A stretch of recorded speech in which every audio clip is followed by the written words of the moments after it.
स्वागतम सुस्वागतम बंधु। काली आमे प्रार्थनार आरंभ कही बागदेवी को वंदना,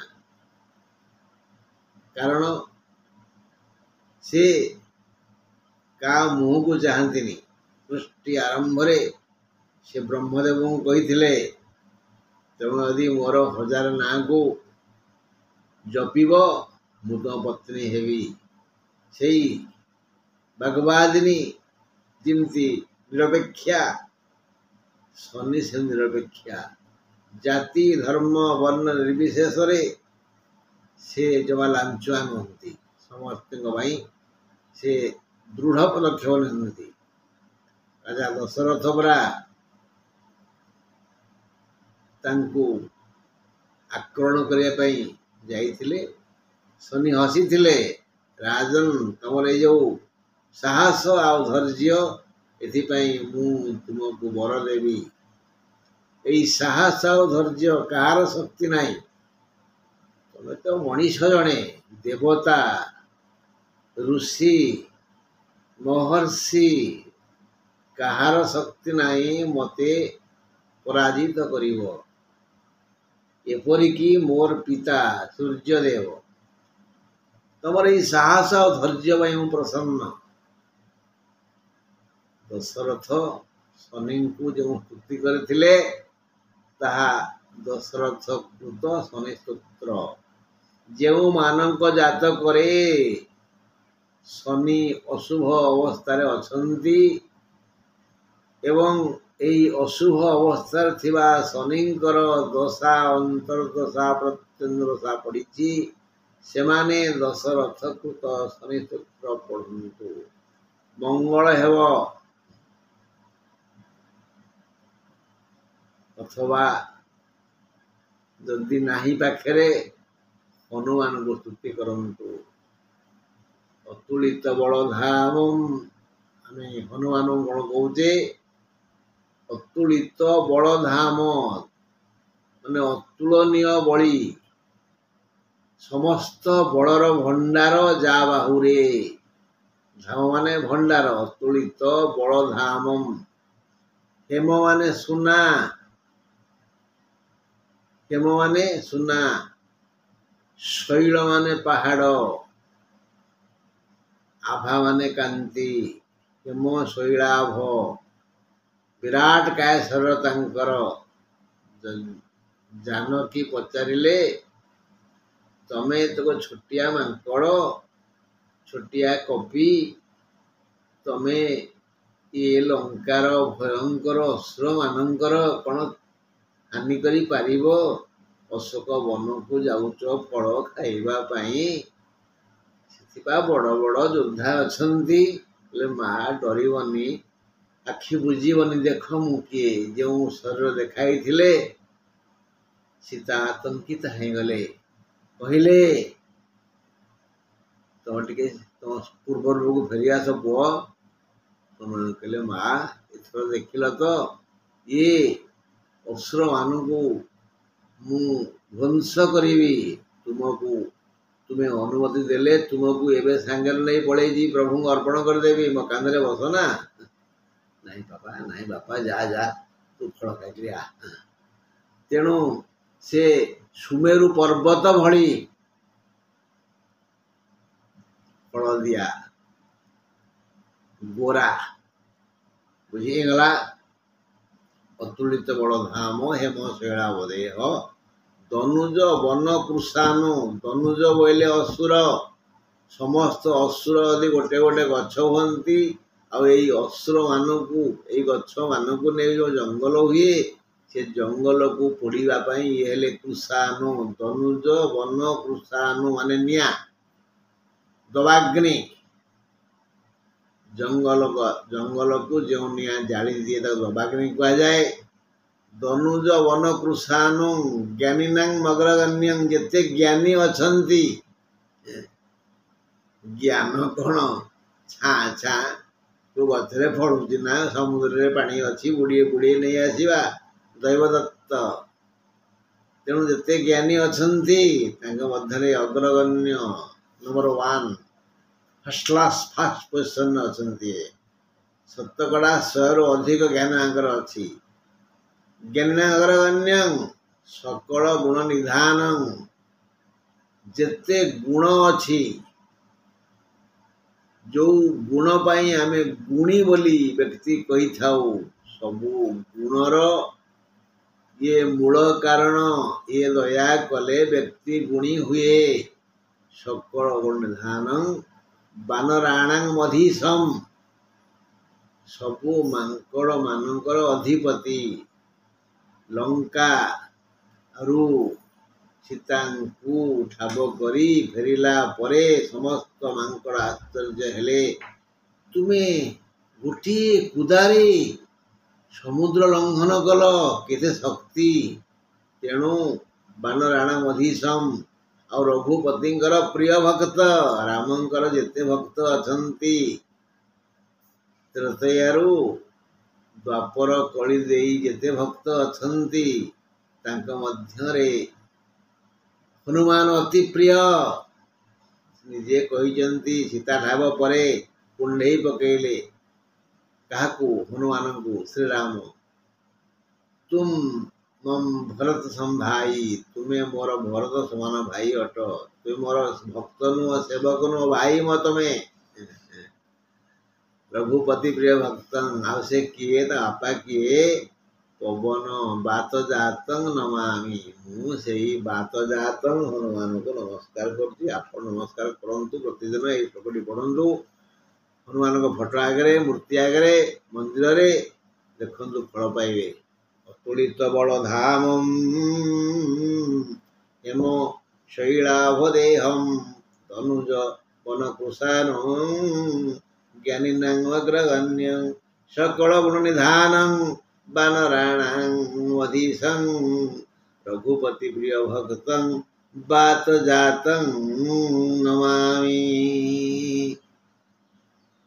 बागबादिन कथा काली कहली आज हनुमान कथा कहले कारण यही देवी यही देवता यही प्रभु हनुमान केवल शनि प्रकोपरु रक्षा करि पारिबे कलौ हनुमान एव सहाय होवती हेले आमे आजी एई मकर राशि रे शनि शनि किभली मकर को सहाय होती शनिंकर अधिकार रे केने मकर राशि अछि आसंति धारी पढ़िबा को लिखाई उत्तराषाढ़ा हला 21 नक्षत्र श्रवणा 22 नक्षत्र धनिष्ठा 23 नक्षत्र माने यही 3 नक्षत्र मकर राशि अंतरंग बंधु यही 3 नक्षत्र सह मकर राशि को ग्रह सम्राट शनि संचालन करथांती शनि महाराज पाखापाखि 2टी गृह मकर और कुंभर मालिक आउ जेमती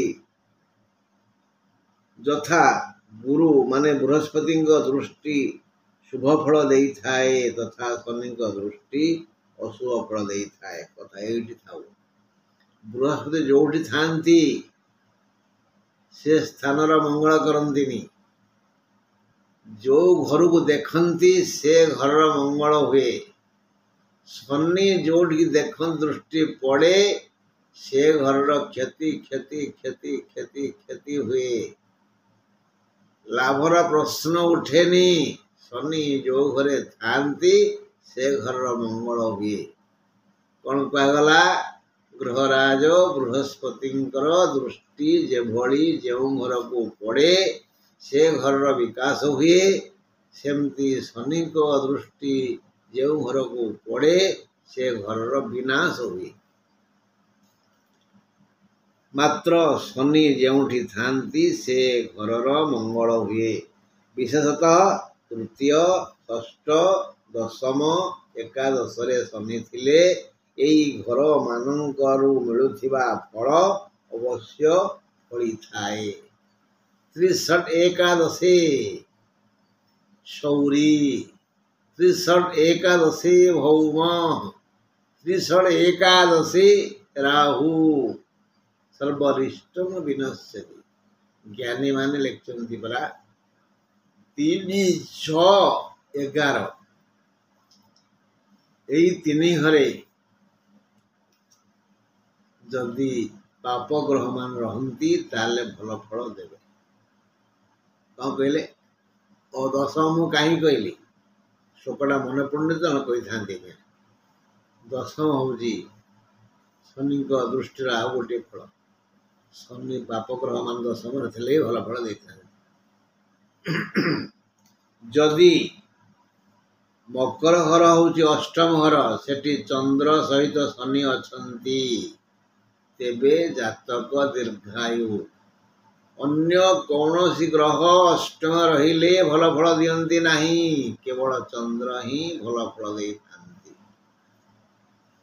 ମନେଲା? ଯଦି ସେଇ ଅଷ୍ଟମରେ ଚନ୍ଦ୍ର ଅଛନ୍ତି, ତାଙ୍କ ସାଙ୍ଗରେ ଶନି ରହିଗଲେ ସେ ଜାତକ ଦୀର୍ଘାୟୁ ଅଟେ। ବୋଇଲେ ଲଗ୍ନ ଠାରୁ 8 ଘର ଓ ସେଠାରେ ଚନ୍ଦ୍ର ଓ ଶନି ଥାନ୍ତି, ତେବେ ଜାତକ ଦୀର୍ଘାୟୁ ହୋଇଥାଏ। ମକର ଯଦି 11 ଘର, ଯେଉଁ ମକର ରାଶି କଥା ଆଲୋଚନା କରୁଛେ, ସେଟା 11 ଘର, ସେଠାରେ ଶନି ଥାନ୍ତି, ତେବେ ଜାତକର ବ୍ୟବସାୟରେ ପ୍ରଭୂତ ଲାଭ ହେଇଥାଏ। ଲାଭ ଘର 11 ଘର ଶନି ଅଛନ୍ତି, ତେଣୁ ବ୍ୟବସାୟ। ଏଠି ବ୍ୟବସାୟ ବୋଇଲେ ବୁଝ, ଯିଏ ଯେଉଁ ବୃତ୍ତି କରି ବଞ୍ଚେ ସେ ତା ପାଇଁ ବ୍ୟବସାୟ। ଏ ନିକଟରେ ଜଣେ ସାର୍ ମୋର ଦେଖା ହେଲେ। ମୁଁ ତ ଗୋଟେ ପାଗଳ ମୂର୍ଖ, ମୁଁ ତାଙ୍କୁ କହିଲି, ବାବୁ ବ୍ୟବସାୟ ଠିକ ଚାଲିଛି ତ? ସେ ଭାରି ପ୍ରସନ୍ନ ହେଇଗଲେ। ହଁ ଆଜ୍ଞା, ଆପଣମାନେ ଗୁରୁଜନ, ଆପଣଙ୍କ କଲ୍ୟାଣର ବ୍ୟବସାୟ ଠିକ ଚାଲିଛି। ସେ ଟ୍ୟୁସନ କରି ବଞ୍ଚନ୍ତି, ତାଙ୍କ ବ୍ୟବସାୟ ଠିକ ଚାଲିଛି। ଯିଏ ଯେଉଁ ବୃତ୍ତି କରି ବଞ୍ଚେ ସେ ବୃତ୍ତି ତା ପାଇଁ ବ୍ୟବସାୟ। ଅର୍ଥାତ୍ ଶନି ଯଦି 11 ଥାନ୍ତି, ସେ ବ୍ୟବସାୟ ଠିକ ଚାଲେ। ବ୍ୟବସାୟ ମାନେ ଯିଏ ଯେଉଁ ବୃତ୍ତି କରିଥାଏ ତା ପାଇଁ ତାହା ବ୍ୟବସାୟ ଅଟେ। ଏଣୁ 11ସ୍ଥ ଶନି ଶୁଭଫଳ ଦେଇଥାନ୍ତି, ଲାଭ ହୋଇଥାଏ, ବହୁତ ଲାଭ। 10ମରେ ମକରରେ ଶନି ଥିଲେ, ଯଦି 10ମ ଘର ଶନି ଅଛନ୍ତି ମକର ଆଲୋଚନା କରିଥିବା, ତାହେଲେ ଉତ୍ତମ କର୍ମ ଯୋଜନା ହୋଇଥାଏ, ଉତ୍ତମ କର୍ମ ମିଳେ। ଉତ୍ତମ କର୍ମ ବୁଝଛ ତ? ଆରେ ଆମ ମୁଣ୍ଡରେ ଯେତିକି ବୁଦ୍ଧି ଅଛି, ସେଇ ବୁଦ୍ଧି ବିବେକ ଜ୍ଞାନ ଖଟେଇ ଆମେ ଯେଉଁ କାମ କରିପାରିବା। ମୁଁ ବାରମ୍ବାର କହୁଛି, ମୁଁ ଗୋଟେ ମୂର୍ଖ କହୁଛି କି ନାହିଁ, କିନ୍ତୁ ମୋର ବଢ଼ିଆ ଜ୍ଞାନ ଅଛି କାମ କରିବାକୁ। ପର ବାଡ଼ିରୁ କାକୁଡ଼ି ଆଉ କୁକୁଡ଼ା ଚରେଇବାରେ, ସେଥିରେ ମୋର ବଢ଼ିଆ ଜ୍ଞାନ ଅଛି। ତେଣୁ ଯଦି 10 ମୋର ଶନି ଥାନ୍ତି, ମୁଁ କୁକୁଡ଼ା କାକୁଡ଼ି ଚୋରି କରିକି ବଡ଼ ଲୋକ ହେଇଯିବି ଆଉ କ'ଣ? ନାହିଁ ବନ୍ଧୁ, ଚୋରିଠୁ ମହାପାପ ଆଉ କିଛି ନାହିଁ। ତମେ ଚୋରି କରିବା ଅର୍ଥ ଅନ୍ୟ ସମ୍ପତ୍ତିକୁ ହରଣ କଲ। ସେ ଲୋକଟି ସଞ୍ଚୟ କରି ରଖିଛି, ତାର ପରିବାର ପରିପୋଷଣ ପାଇଁ ତମେ ନେଇ ଆସିଲ ମାନେ ସେ ସମସ୍ତ ପରିବାରର ଆଖିରୁ ଲୁହ ନୁହଁ ନିଆଁ ବାହାରିବ। ସେଥିରେ ତମ ପରିବାର ଧ୍ୱଂସ ହେଇଯିବ, ପଡ଼ିଯିବ। ତମେ ଅବଶ୍ୟ କ୍ଷଣିକ ଆନନ୍ଦ ପାଇବ, କୁକୁଡ଼ା ମାଂସ ଖାଇକରି ହଟ ଜିଭ ଚାଟିବ, କିନ୍ତୁ ବାର୍ଡ ଫ୍ଲୁ ଭଳି ତମ ପରିବାର ବି ଫ୍ଲୁ ହେଇଯିବେ, ସବୁ ଉଡ଼ିଯିବେ। ସାବଧାନ, ଭୁଲରେ ବି ପରଦ୍ରବ୍ୟକୁ ଅନେଇବନି। ମାତୃବତ୍ ପରଦାରେଷୁ ପରଦ୍ରବ୍ୟେଷୁ ଲୋଷ୍ଟ୍ରବତ୍। ଚାଣକ୍ୟ ମହାଶୟ କହିଛନ୍ତି, ମହାଜ୍ଞାନୀ ସେ କହିଲେ, ପରଦ୍ରବ୍ୟ ହେଉଛି କି ଇଟା ପଥର ସାଙ୍ଗେ ସମାନ। ଭଙ୍ଗା ଇଟା, ଭଙ୍ଗା ପଥର, ଭଙ୍ଗା ଗୋଡ଼ି, ଯାହାକୁ ଦେଖିଲେ ଆମେ ଆଡ଼େଇ ଦଉ, ଗୋଇଠା ଗୋଡ଼ ମାରି ଫୋପାଡ଼ି ଦଉ, ସେମିତି ପର ସମ୍ପତ୍ତିକୁ ଅନେଇବାନି ଆମେ। ସାବଧାନ, ଭୁଲ ଚିନ୍ତା କରନି କି ଦଣ୍ଡ ଭୋଗନି। ରୋଗ କ'ଣ ମାଗଣା ହୁଏ? ଏମିତି ପରଦ୍ରବ୍ୟ ଅପହରଣ କରିବା ଦ୍ୱାରା ରୋଗ ହେଇଥାଏ। ସାବଧାନ। 6ରେ ମକରରେ ଶନି ଥିଲେ, 6ଠ ଘରୁ ଋଣ ଓ ରୋଗ ବିଚାର କରାଯାଏ। ମକର ଘର ହେଇଥିବ, 6ଠ ଘର ହେଇଥିବ ବୋଇଲେ ସେଠି ଶନି ଥିବେ, ରୋଗ ବ୍ୟାଧି ହବନି। ବୋଇଲେ ଘମିର ହବନି ନା କ'ଣ? କାଲି ତମ ତେଲ ପୋଡ଼ାଏ ଖାଇଦେଲ, ଝାଡ଼ା ହେଉଛି, ଆଜି ପେଟ କାମୁଡ଼ି, ବେଡ୍ ଚାଲ, अरे खाद्य खाइल पेट कामुड़ब का छुआ कुंडिया लोक बसु जादुआ बसुच देह कुंडे हेनी से गोटे रोग मथर जो होता काश होता विश्वास कर भाई मुझे मोर सांग सान जूनियर से मुझे कहली कहली काश हो भाई कौन देनी नना तुम गोटे काश को रोग भावुच झाड़ा को रोग भावुच निह पाने खाईदेल से गोटे एक्सपर्ट डॉक्टर राजू बराड़ ना गला कड़े गला भल है भारी ज्ञानी से पिला हाँ बस शुणा षष्ठरे मकर जदि शनि था ऋण और रोग पाख माड़ेनि तृतीय मकर शनि थिले तृतीय घर हो मकर हो शनि थे ताले भाई भौणी मैंने योग्य हेबे तुम मन लाखी सी हेबे तो मन कथा बुझी पारे आपद विपद साहाଯ୍य हाथ बढ़ेबे हाँ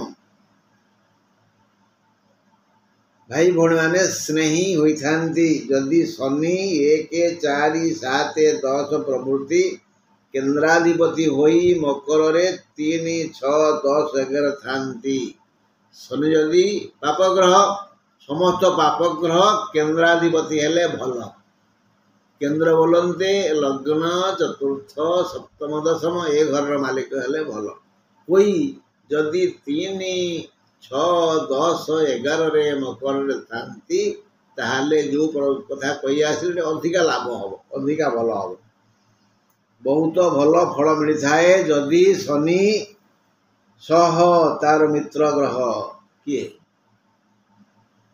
राहु केतु शुक्र बुध एमान मित्र ग्रह थांती ते बहुत भल राहु दृष्टि भी कुफल दे थाए शनि भली पापी ग्रह है किए राहु ता दृष्टि जो पड़े से क्षति निया लगी जाए मात्र यहीपरि शनि और राहु को बुध शुक्र बा बुध बा शुक्र देखुता मकर सप्तम माने कर्कटरे बुध व शुक्र बा उभय थांती तेबे शनिकर शक्ति बढ़ी जाए बुध शुक्र बुध बा शुक्र बुध ओ शुक्र यदि कर्कटरे थांती सप्तम दृष्टि पड़ला मकर को मकर शनि राहु अच्छा खाली शनि अच्छा ताले शनिकर पावर बढ़ीगला सी आउ टे बड़वान है साहय पाईगले कौन बुझा